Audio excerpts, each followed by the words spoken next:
திராவிட முன்னேற்ற கழகமும் காங்கிரஸ் பேரியக்கமும் ஒரு காலத்தில் வெவ்வேறு பாதைகளை பயணிச்சிருந்தாலும், ஆனால் இன்னைக்கு நாட்டுடைய நன்மைக்காக, நாட்டினுடைய நலனுக்காக, தமிழ்நாட்டினுடைய வளர்ச்சிக்காக, அதையும் தாண்டி இந்திய நாட்டினுடைய ஒற்றுமைக்காக ஒரே அணியில அதே சிந்தனையோடு நாம் பயணித்துக் கொண்டிருக்கிறோம் என்பதுதான் குறிப்பிடத்தக்கது.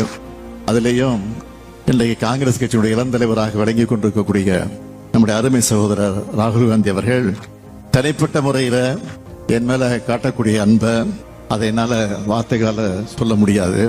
மற்ற அரசியல் கட்சி தலைவர்கள் எல்லாம் நான் பேசுகிற போது, விழிக்கிற போது யாரையும் சகோதரர் என்று நான் சொன்னது கிடையாது. ஆனால் ராகுல் காந்தியை பற்றி மட்டும் விழிக்கிற போது அருமை சகோதரர் என்று நான் சொல்லுவது காரணம் என்னன்னு கேட்டீங்கன்னா, அவர் என்ன அண்ணன், மூத்த அண்ணன். எப்போ பார்த்தாலும் போன்ல பேசும்போது சரி, நேராக பார்க்குற மைடியர் பிரதர் என்று தான் சொல்லுவார். ஆக அதெல்லாம் என்னால் மறக்கவே முடியாது.